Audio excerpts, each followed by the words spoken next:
uney'ndawo ekuthiwa o-Port Elizabeth. That's why le South Africa kuney'ndawo ekuthiwa o-Natal. That's why le South Africa ngisho imigwaqo ekwimap ibizwa ngamagama esibhunu noma ngamagama aphesheya esingisi. Yabo, it's because indawo enjani eyafike iyashintshwa yakolonizwa bafaka amagama abo kulawo map namagama ey'ndawo nakho konke. That's why namhlanje sazi ukuthi thina si-South Africa kanti asiyona i-South. Kwalona nje igama elithi Africa kwalona akulona igama lethu. Yabo, so abantu nabantu ababefika kulo mhlaba basicolonize babefike bacontrol indawo bacontrol umlando bawushintshe ngendlela yabo bacontrol abantu. Yabo, so thina sazi ukuthi si-South kanti si-North yini because we are a place of colony bafike bawushintshe umlando ngendlela yabo. That's why even ngisho umlando wethu ushintshiwe.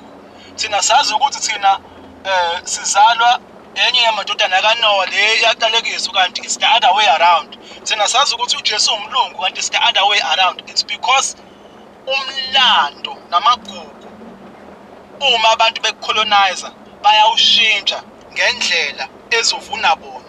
That's why nanamhlanje sisaphethwe umthetho abawushaya.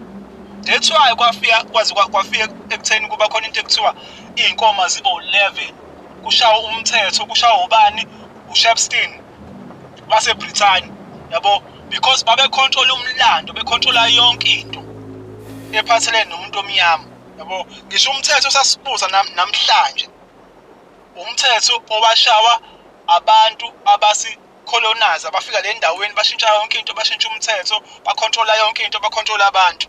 Ngisho ama-systems asibusayo nanamhlanje kusama-system abantu abasi-colonizer. Right, ngizocela ukuthi ngibambe la bekwi-introduction nje bese ngihanda over kwisihambeli sethu ubaba uBhodi Muzi. Baba, ngicela ukukunika the floor is yours baba. Ngiyabingelela wonke umuntu okhona phakathi kwemithingi. Njengoba sechazile umfowethu ukuthi igama lami mina nguMuzi, isibongo sami ngwakwaDuma. Ngidume khona la ku TikTok ngovuka Africa TV. Ngiyabonga nokuthi nje ubeke umlando undlalele ukuthi kuyini ukucolonizwa nokuthi kuyinto ebhlungu kangakanani. Ukuthi nifika abantu nje nihlalele bese befuna ukunibusa ngemithetho yabo banishayele bona umthetho ukuthi nizophila kanje nizokwenza kanje konke abanikeza kona kufe konke okuyini okuwusikompilo baze banishintshe ngisho amagama banibize ngamagama abo bawacindezele la wenu kusebenze la wabo. Ngiyabonga nje ukuthi uyibeke nje ukuthi ukuyicacisa indaba ke yokucolonizwa komuntu onsundu ijulile kakhulu ngoba uma bezocolonizer ke onto abakayikhonjwa abavele bakwenze lokho baqale bethuma inhloli kuqala okuyizona ezoqale zifike zibheke ukuthi labantu banamandla kephi nokuthi yini ebenza ukuthi bebe strong nosikompilo lwabo lumi kanjani baqale bazonifunda labantu kuqala hayi ukuthi bakwenza lokho nje zithi isuka nje bekwenza lokho no baye befike bayidlise satshanyana nje bafike kuabantu abazofunda kwenye inkathi izinto yabo nje bafike bezenza abangani yabona umuntu uma ufuna ukumfunda kahle oqala umlokhuze qala oqala usondele kuyena qala uncele ngayo ukuthi uphila kanjani nabo benza leyo nto uncele ukuthi siphila kanjani singobani ngoba ngokumlando wethu wokucolonizer kwethu thina lapha kuleli izwe lenjoba sicoloniziwe kwathunywa inhloli nakhona igama lalezi inhloli lezi idume kakhulu nje khona nanencwadi yakhona la ko lento lena ku TikTok yaki trend ngibona eka Lloyd Makhule umlungu loyo owayeyinhloli ezinye zeinhloli ezayithunyiwe ukuthi azize lapha eAfrica zizobuka ukuthi abantu abamnyama baphila kanjani amandla abo akephi bayisizwe esinjani beplana nje ukusicolonizer nokuyisondeza njengoba sengichazile. Bamthumileke labelungu laba bafike la beyinhloli nangampela bafika sihleli kamnandi bese abantu ke thina ngokumlando wethu wasendulo abanothando kakhulu. Abantu abaningi beke bezwe ekuthenini abantu abansundu bebenobuntu, besebenzisa kakhulu lento yobuntu nothando nokwamukela abanye abantu. Kwakunothando ke kakhulu ke, sasingekho isigebengu lana eAfrika, njengoba namhlanje sagcina savezwa njengabantu ababeyigebengu, kuthiwa umuntu wayisigebengu. Yayingekho leyo nto. Uyabona noma uhamba ejardini ubone sekubhreka ilento lena imoto nje awusuyakhuthuza awenzeni, ngoba kwafakwa lo mqondo kuthina ukuthi thina siyigebengu. Into eyayingekho leyo, into efakiwe kuthina neyakhiwe. Kodwa umuntu onsundu wayeumuntu onobungcwele kakhulu, enobuntu kakhulu, wayengantshontshi, lalingekho isele eAfrika. Ufakazi kwalokho, noma sebefikile bona basidayisela okhiye, kunesikhathi la khona owawufika ukhiye khona nje emzini wakho, bese ukhiye ufaka la ngaphansi kwesicathulo, kwenye inkathi uyibekela indisho ubeka ukhiye. Cishe abantu abaningi mawufika emzini womuntu wobona ukuthi hawu ukhiye uhlala la, wobona nje kwakusasobala, ngoba akekho umuntu owayentshontsha ngokomlando wasendulo. Isalelile-ke leyo nto nakuthina nje nasiyibonile, noma singabadala kakhulu kodwa siyibonile ngoba sengichaza ukuthi hayi ukhiye sasubeka isinomi kanjani. Sasingekho isidingo sokufihla ngokomlando wethu, ngoba sasingabantu ababenobuntu, sasingabantu thina ababenothando, ababenozwana, lalingekho isela. Noma ngakuthiwa umuntu endaweni akanalutho, mayifika nje hayi wayamukela ngothando, kusondelwe kuyena abuzwe ukuthi hawu lo muntu makubonakala ukuthi hayi uyaxegaxega nasemfuyweni amukho kahle. Sasingakujabulela ukuhlupheka komunye umuntu thina sabantu abansundu, indlela esasinothando ngayo. Kwakusondelwa kuyena kubonakala ukuthi hayi lo muntu ushoda ngemfuyo kanje kanje, bese kuhlangana amadoda akhuluma ukuthi hayi lo muntu lo akazanywa akasiselwe. Nangampela bese ngampela eyasiselwa, anikezwe inkomo mahala, angakhokhiswa lutho, anikwe inkomo kuthiwa fuya nawe njengomnumzane ufane njengabo bonke abantu. Ngokomlando wethu wasendulo thina wayingadingeki umuntu ohluphekayo, umuntu wayekhava ngayo yonke indlela ngoba wayenziwa ekuthenini afane nabanye abantu. So leyo nto ke yenzekile, okhokho bethu beyenza ubuntu, nomakoti futhi. Abantu bangathuka isimanga ukuthi thina sasikwazi ukuthola umakoti mahala ngokomlando wasendulo.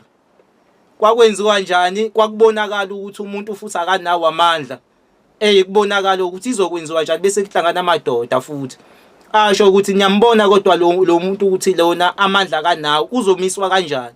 Bese kuyasho ukuthi hayi akanikezwe umakoti, uma kuwukuthi izinto zakhe seyihamba kahle usekuyobona izingane ukuthi ziyokwenza njani. Kwenye inkathi makubonakala ukuthi uyabhadinisa, kuthathwe nje leyo nkomo eyodwa siwahamba uyovela ngayo elokhuzeni ekhweni lakho.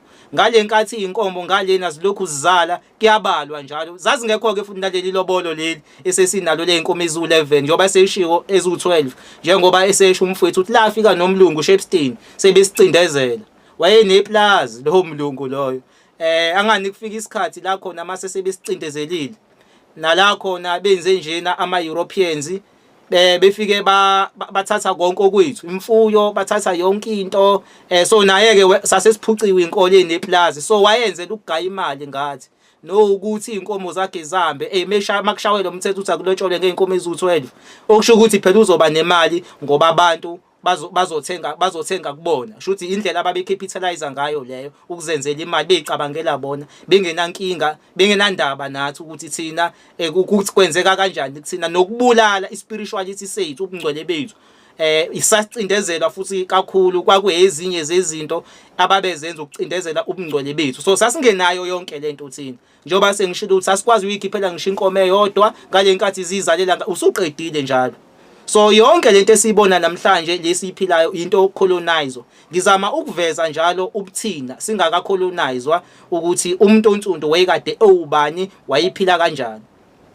So thina sasinobuntu, sasinothando, sasithanda nje bonke abantu, sasingabandlululi umuntu.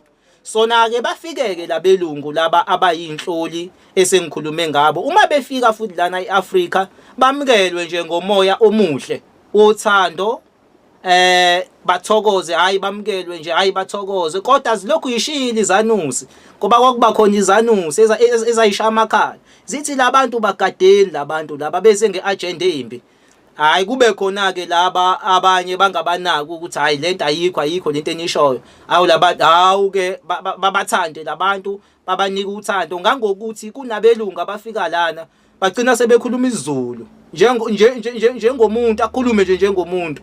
Abanye bagcina sebethola amagama abantu njengabo osobantu oJohn Collins laba ababizwa ngosobantu yabo ngoba bagcina sebefunda kakhulu izinto zethu nosikompilo yonke into kanti manje labelungu bokuqala babefikile babezosifunda ukuthi siphila kanjani ubandlululo bazolifaka kanjani ikuphi la bafanele basikhathe khona so nalomlungu ke lona uLloyd Makhule naye ke bafikile ke labelungu ke ayibamukelwa ngothando baphila kwamnandi kodwa ngemumva uphush iagenda uthunyiwe wayifika ibuka izinto lomlungu uthi awu abantu abanamandla angaka ngoba okhokho bethu ngalezo ikhathi ngokwakamoya babe namandla babekwazi ukuxhumana nemvelo uma kuukuthi isiphepho bayasibona siyeza lapha yana babekwazi ukuthi beshaya amakopi bebe namahuba bawashoyo umoya isiphepho besicontroller sehle akekho umuntu oyibulawa iweda kanjena oyibulawa izulu zazingekho ikhukhula ngoba okhokho bethu babekwazi ukucontroller iweda uma kuukuthi kunesomiso babekhuphukela entabeni beyocela imvula enkosazaneni uNomkhubulwane kwakuphela nje nama-hour babehla nayo imvula ngoba babethi mabefika lapha entabeni bafike bashaya igubhu bamemeza idalwa zase-Afrika babethi babehla nayo imvula so ayikho into umuntu onsundu ayengakwazi ukuyenza yonke into wayekwazi ukuyicontroller iweather wayetshalile wayenemfuyo enayo yonke into ekwazi ukuxhumana nemvelo so lo mlungu ke wayibuka lento lena wayiseyibhala phansi ukuthi labantu laba bayakwazi ukuxhumana neweather labantu laba banobuntu labantu laba banama rituals ababewenza sasine ritual yethu ke thina likaNomkhubulwane kunesidalo esibizwa ngokuthiwa uNomkhubulwane unyaka wethu okade uqala ngoSeptember njengoba namhlanje unyaka wethu usuwaphendula kwathiwa uqalwa ngoJanuary akulona iqiniso unyaka wala eAfrika okade uqala ngoSeptember bese kuba khona umkhosi kaNomkhubulwane wangoSeptember kungani oqala ngoSeptember unyaka wethu na sasikade sibuka imvelo thina ngoba singabantu bemvelo ngale nkathi kuyilento lena kuyihlobo suyeqala lapho uqhakaza izinto angithi uqhakaza izimbali yonke into iyahluma iqala kabusha njengoba seqala ihlobo kwakubuka lokho ukuthi ngoba yonke into iyaqala iyahluma okusho ukuthi unyaka ke uyaqala sasikade sibuka imvelo thina bese kuthiwa ke unyaka uyaqala ngokuhluma kwezinto eziyaqhakaza kwakuqala kanjalo unyaka wethu ngokwemvelo kunomkhosi kaNomkhubulwane wawenziwa ngaye uSeptember kujatshulwa kakhulu okhokho bethu kwakuyinto enhle nje eyimnandi kujatshulela nokuphila uma wethu ke babehlala endulo ayiveze lana enyangeni ayiveze ngesimo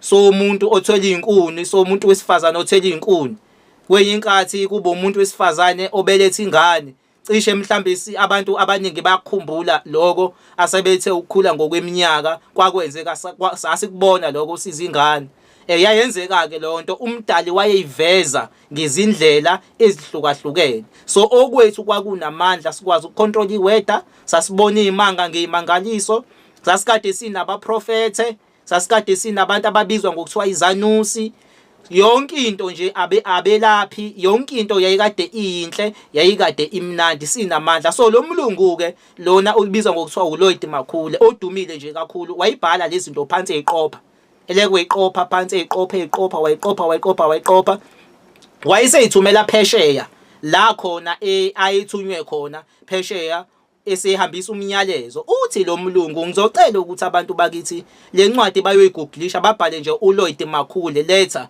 of Lloyd Makhule ikhona bazofike bayibone babona into ezibhlungu ezabhalwa lapha kule yancwadi leyana zuthu lencwadi kukhona enye kaKing Leopold lokhu uyena owacolonize ake sebezocolonize bese kuba khona la befika khona belungu kaLloyd Makhule incwadi oyinhloli yebo ke bangase beyitholele zothunje lezo incwadi lezi abantu bangayibona into ezibhlungu ebhalwe lapha ngomuntu omnyama uthi ke lo mlungu lona ngihambile iAfrika yonke njengomnyalelo ebenikade ningithume wona kodwa kunento engibonile la eAfrika angilibonanga lana isela, angimbonanga umuntu ontshontshayo. Uthi lo mlungu labantu laba bane-culture enamandla kakhulu ne-deep kakhulu. I-culture yabo bakwazi ukucontrola ngayo i-weather, bakwazi ukwenza izimanga nezimangaliso. Okhokho bethu-ke bebekwazi ukwenza imanga eziningi ngosikompilo lwabo. Lento yama-cellphone abayibonayo abantu manje le yama-cellphone bebekwazi ukuyenza okhokho bethu, kodwa bona bebekade besebenzisa isibuko. Lolo lwazi lolo luze lasala njengamanje lisala abalaphi bendabo balisebenzisa abanye abaphiwa amandla, kodwa sebembalwa. Lekuthiwa umuntu uye esibukweni mhlambe mayekade entshontshelwe inkomo afuna ukuyombona bukhoma umuntu eyintshontsha esibukweni, bambalwa abantu abaphethe lolalazi lase-Afrika manje, bambalwa kakhulu. Lalikade lukhona ke Afrika, lalisebenza, babekwazi ukuthi basebenzise isibuko bexhumane nomunye umuntu besebenzisa isibuko bekhulume. Babekwazi ukwenza lento ebizwa ngokuthiwa i-astral projects, ukuphuma emzimbeni bekhulume nomunye umuntu. Izinto lezi engasatholakali manje nezingafundiswa ngathi ukuthi singoba. So besinama rituals thina deep kakhulu nanamandla kakhulu. Kodwa ke umgomo esasibekelwe wona ngoba singabantu thina ababe nobuntu abebe abamdali, singavumelekile ukwenza izinto ezimbi ngalama rituals. Abanye ke bazothi ukusho kanjani lokho, kathakathwa kanje belishaya kanje abantu izulu. Yebo sekuyenzeka manje, kodwa ngokomlando kwasendulo wayingavumelekile umuntu othakatha endaweni. Uma kwenzekile wabanjwa uye kuphela umuntu wayibulawa ngokomlando kwasendulo. Uma uhlela nje ngokomlando ufika ukuthole lapho la eAfrika umuntu wayibulawa kuphela, abantu bale Afrika babengakuthokozeli ukuchitha igazi. Kodwa umuntu wayibulawa ngokwasendaweni kwakuba umuntu owumthakathi kuphela, wayibulawa ke lo muntu ngoba wayingadingeki umuntu owumthakathi la eSouth Africa nala eAfrika ngoba wayizondwa kakhulu lo muntu loyo. So sasabantu abanjalo ukusebenzisa lezi zinto ngendlela enhle lento zethu nalolu lwazi lethu.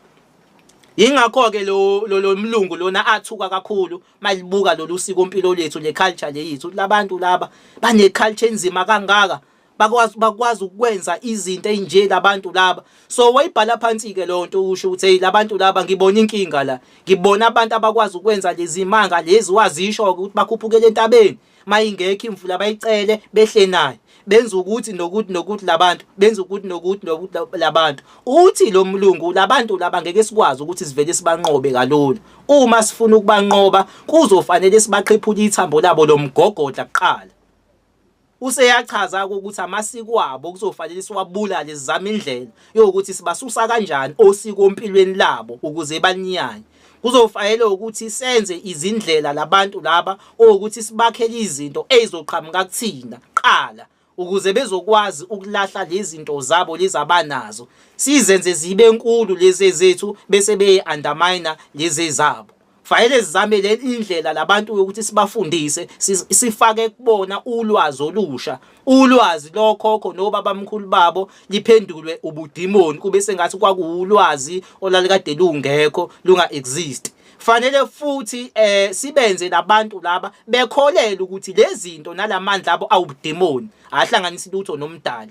Yonke into yabo nabo fanele sibafake emqondweni yabo ekutheni labantu bayinzalo kaSathane. Bese thina siyawutwist umlando sizibize ngenzalo kaMdali, sibatshene labantu ukuze behambe bebona izulu, kuzofanele ekuthenini bamukele lokho kwethu bekulahle lokho kwabo. So labelungu ke bayiplana lento bexoxa. Uyabuka njalo ama systems wethu, sasine system yamakhosi ke thina, yayingekho i-system yepolitiki. Wonke lama systems lawa hayi kunothando la kuphilwa ngozwana, kunama culture khona, yabo kuhle nje konke. So akubhaleke lo mlungu ke baqeda hayi babuye baphinde emuva ke sebeyoplana manje ngale neEurope. Baplanela bani? Baplanela thina. Ngalana thina sihleli siyayiphilela asazi, kanti ngalena elokhuzeni eEurope abantu bayasiplanela, basiplanela into ezimbi ukuthi bafuna ukuzosenzakalisa. Hayi bahlaleke lapha yana eEurope beyiplana lento yabo ukuthi bazosikolonize kanjani. Kwathatha iminyaka eminingi kakhulu sizwe sakithi ukuthi sikolonizwe thina. Ukukolonizwa komuntu onsundu akuyona into okwalalwa namhlanje kwathiwa hayi sesiyabakolonize labantu, kodwa yahlelwa ngoba labantu babefuna ukuzoshaya mentally ngokomqondo, babefuna ukuzosingena ngama skills ngoba babesibona ekuthenini singobani nokuthi sinamandla angakanani. Nayo ke into abayenza bathi mabefika ngale then base behlala bathi labantu laba siyababona ukuthi banamandla. Sizofanele ukuthi sibakhele ini inkolo sakhe ireligious eqhamuka ngalanga kuthini. Bayifoma ke lenkolo yabo beyihlanganisa ukuthi bazoyakha kanjani, bafoma ke besebenzisa incwadi abazenzela yona ebizwa ngokuthiwa yiBhayibheli, kodwa esakhohliswa ngayo thina kwathiwa incwadi yaphefumulelwa uNkulunkulu. Nayo leyo ncwadi uma usuhlehla ngomlando wayo ufuka ukuthola lokuthi akwangeyona ngishe yabo, base yangelinye ilanga ke leyo ngoba uke wathi ukuyithinta ameyiqala umfowethu ungambona umhlonishwa ethi ukuyithi ngale ethi ukuyinyakazisa kancane. Yebo kunjalo, kodwa lo mlando ubufihliwe ngoba phela thina lempilo esiphilayo manje kufana nokuthi ola lonke besikade sizalelwe ejele ngoba lezi zinto besifihlele zona, nalolu lwazi lolu besikade sifihlelwe wona lezi zinto zethu ukuthi singobani. Akufanele ukuthi sizazi ekuthenini singobani, siyofika ke kulo mlando ngelinye ilanga. Kodwa ke bayihlanganisa ke lencwadi yabo abasikhohlisa ngayo bathi incwadi eqhamuka kaNkulunkulu. Asebeyihlanganisile lencwadi bayenza kahle. Kwakufaneleke ukuthi lencwadi lena imphakamise kakhulu umlungu, wena ikuveze sengathi wena uyidemoni. Kwakungenjalo, kodwa into kwakufanele yakhiwe ibona leyo. Kwakufanele ukuthi izinto ezinye zezinto eziningi elapha kule ncwadi zimvuna umlungu bese ziyakucindezela wena umuntu onsundu. Noma isifakwa lencwadi usufundiswa yona, akwakufanele ukuthi kube khona izinto ongafundiswa zona ngayo, nalokho okuyikona ukubonayo ukuthi hayi lokhu ke kuyawakha umqondo, hayi lokhu ungacisha ukukholwa. Kwangafanele kiwe lapho ngoba wena uzocolonize wena umuntu onsundu. Kwakufanele ekutheni nabelungu bafake kuthina lezi zinto lezi eziwupoison ngampela, njengalama verse lawa o slaves obey your masters, thiwa umuntu oyisigqila kufanele athobele ubasi.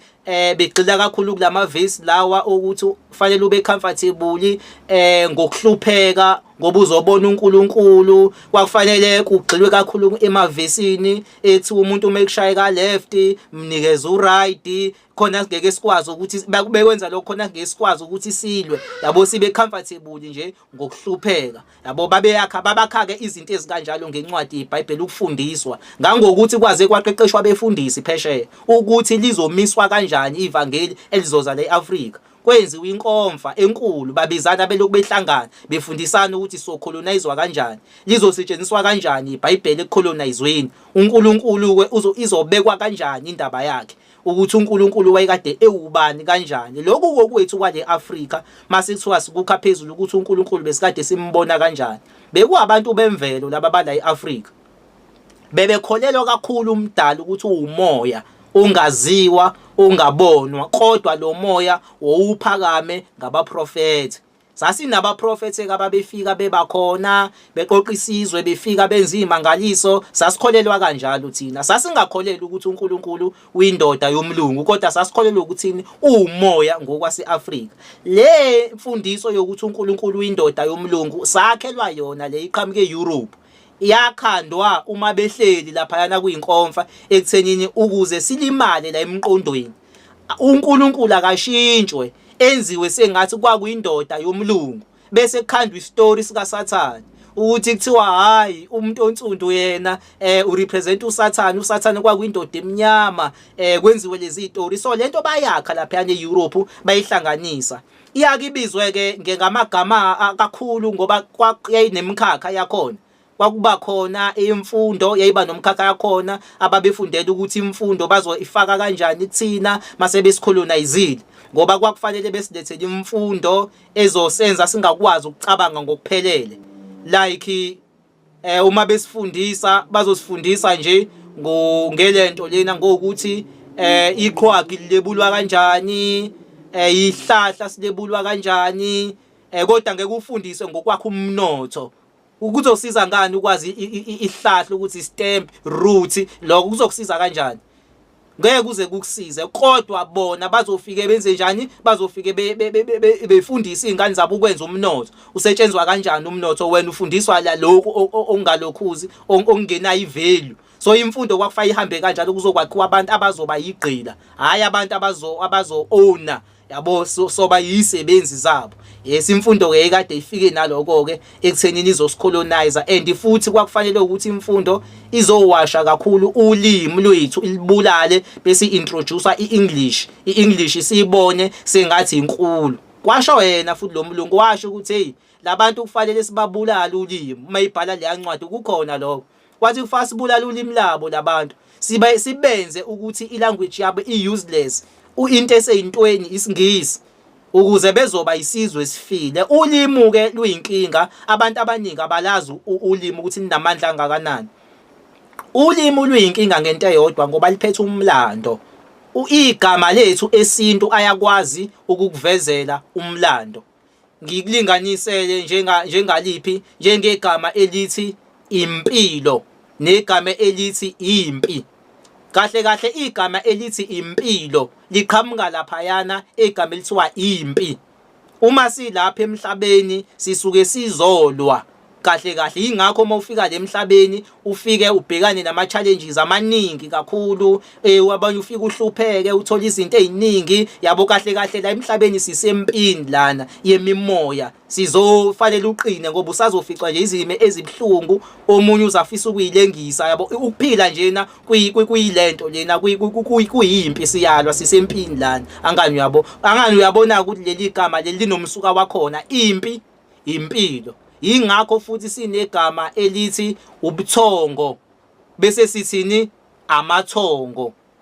Abalele ukulala. Angani uyabona, unikeza umlando, amagama ethi ayisinika umlando. Nalawe indawo futhi ayisinikeza umlando amagama. Njengathini, njengelaphayana khona le ndawo lena ekuthiwa isempangeni manje. Uma usuhlehla ngokomlando wangampela akhona isempangeni. Kwakuyisembangweni kodwa futhi bacolonizer ini ulimi. Ngizama nje ukukha phezulu ngivezela abalaleli ukuthi ulimi luyinto ejule kangakanani, ulimi lwethu lunamandla kangakanani, yingoba likwazi ukukuvezela umlando. Uma sikhuluma ngokuthiwa thina singaba ngoni, njengoba sasingaba ngoni, umlando loyo ukuthi ke manje umuntu uzoyibuza njengoba sithiwa saba ngoni, yini kuthiwa saba ngoni, sekubuza ingane encane, kodwa ngalolu limi lolu kuthiwa singaba ngoni usuyakwazi ukuyichazela ukuthi hayi, sasiyisizwe esinobuntu thina, siyisizwe esingcwele sikaMdali, esasingoni, esasiyigugu phambi kukaMveli Nqangi. Bese ingane itholani, bese ithola umlando. Yingakho ke bahamba babulala ulimi lwethu futhi abelungu, then base beshintsha amagama njengoba namhlanje abantu bezazibona ukuthi bangabe nguni. Cha, abawona benguni, bangaba ngoni, isizwe esingcwele sikaMdali lesi sasingoni, njengoba sengikuchazile umlando wethu thina singobani. But unomlando omudeke kakhulu lo mlando lona owangelinye ilanga. Bengifuna ukuvezela njena abalaleli umlando wamagama nolimi ukuthi lunamandla kangakanani. Yingakho ke kwabhalwa phansi lokwathiwa kufanele kubulawe ulimi lethu, izinto zethu zisontwe kabusha. Bakwenzile ke lokho mabefika even indawo lapha eThekwini bekade ibizwa ngabelungu.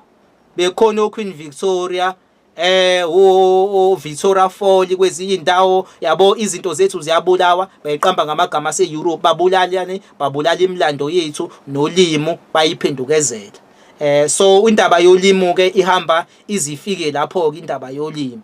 Yingakho ke kwakubalekile ukuthi bahlanganisa amaqhinga abelungu ekuthenini bazobulala ulimi lethu. Hayi ke bakwenzile ke le nto lana nge-education, bayi-drafta, babehlukene ngemkhakha. Abanye babedila ne-education, abanye babedila ne-religious, abanye babedila ne-culture. La kwi-religious la besibambe khona uNkulunkulu, indlela esasimbuka ngayo uNkulunkulu thina kufanele isontwe. Be-introduce le yabe sengichazile ukuthi bona bazonginika indoda umlungu bese bethi uNkulunkulu wakho. Okuphambanayo ke futhi nencwadi abayiphethe abayifundayo, ngoba if ubhekisisa kahle ngisho eBhayibhelini likutshena kahle ukuthi ungakudwebi okuyimfanekiso yasezulwini lapha imithetho eyishumi, yabo. Ikudwebe iyayihlaba indaba yokudweba uNkulunkulu.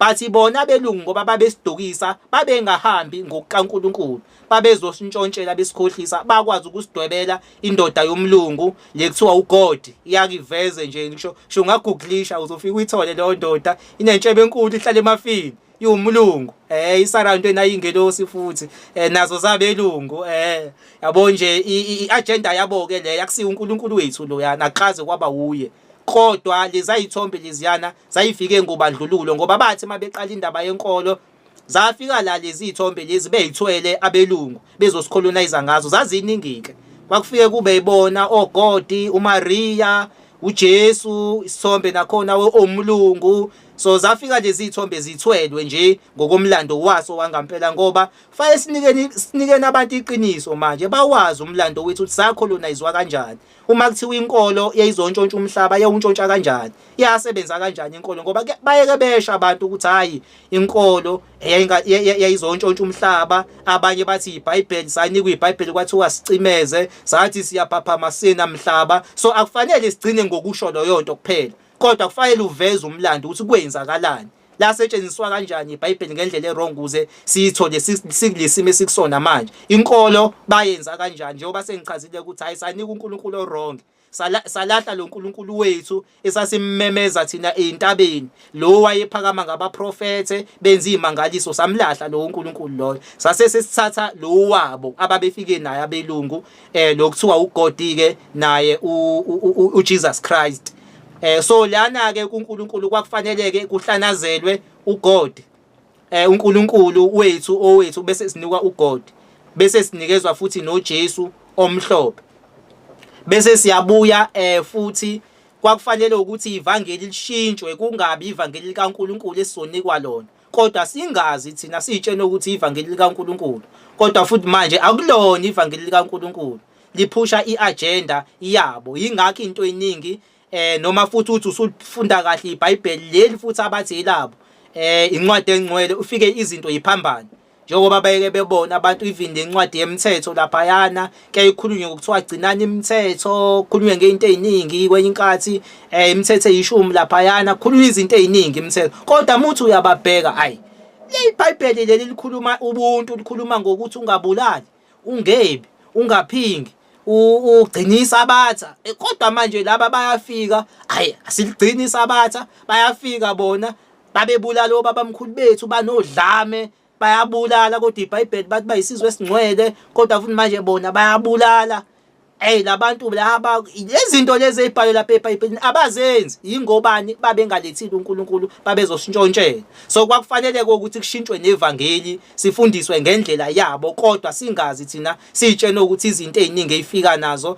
izinto zikaNkulunkulu nakwi-culture futhi kwakufanele kuthenini kubulawa usikompilo lwethu singazi thina sitshene ukuthi lolu sikompilo esizolithatha manje yilo lingcwele futhi olikaNkulunkulu lokho esasikwenza kwesintu kwethu kona kubese kuthiwa kubudemoni hayi ngoba kwakunjalo sizwe sakithi babezosigenca babezosidukisa nje okokuqala kokugcina khona sizoba isizwe esiweak bayakha ke leyanto eEurope leye culture futhi bayisebenza kakhulu ukuthi akureplacewe iculture yethu nge-foreign culture le yabo abasikhohlisa ngayo bathi ekaNkulunkulu ngoba thina besinomshado wethu lana lo wesintu kodwa bawubulala bona ba-introduce lo obizwa ngokuthiwa i-white wedding lo wamshado akuwona umshado kaNkulunkulu kodwa sikhohlisiwe kwathi umshado kaNkulunkulu lo wamshado luyana uyi-Roman culture umshado wase-Europe lawo waqala lapha yana eRome namaGreek wawenziwa futhi kakhulu ngoJuly ngoba ufola ngaphansi kwesithixokazi sikaNkulunkulukazi okwakuJunyo wawenziwa ngoJune kwakuJunyo ngoba uJuly babeqambele uJulius Caesar inkosi yabo kodwa uJune babeqambele uJunyo kwakuyisithixo sabo semishado imishado njena eEurope yayikade yenziwa ngoJune ngokomlando wasendulo le white wedding esithe kaNkulunkulu thina kwangeyona kaNkulunkulu kwakuyi-Roman culture esuselwa esithixweni sabo esibizwa ngokuthiwa uJunyo abantu banga researcher loyo nto iyatholakala nje ubhale uJuno uJunyo ubhale uJunyo Roman God for white wedding uzoyivelela njengoba enjalo inkosi sami isithixo sabo ufundiswe nokuthi yayiqale kanjani lento akuyona kaNkulunkulu kodwa uma befika ngala bayiphendula bafundisa okhokho bethu bathi umshado ongcwele kaNkulunkulu. Abayeke lo wabo usikompilo ngoba lo wabo uhamba nobungcwele phakathi. Lo owabo lo wethu ayi useless, lo wabo ayiwona right 100% correct, yabo. So kwakufanele benze njalo ke la kwi culture ukureplace izinto zethu lezi ezazinamandla ngezinto zabo. So bayenzile-ke le nto yabo, bayihlela bayikhanda kwathatha iminyaka futhi beyihlanganisa. Bayihlanganisa babuya nayo le Africa ke manje. Sebebuya benze njani, bayidlisa satshanyana kodwa sebezosicolonize, bazoshumayeza ke manje, bazositshena yona lento ekuthenini iyona eyiqiniso.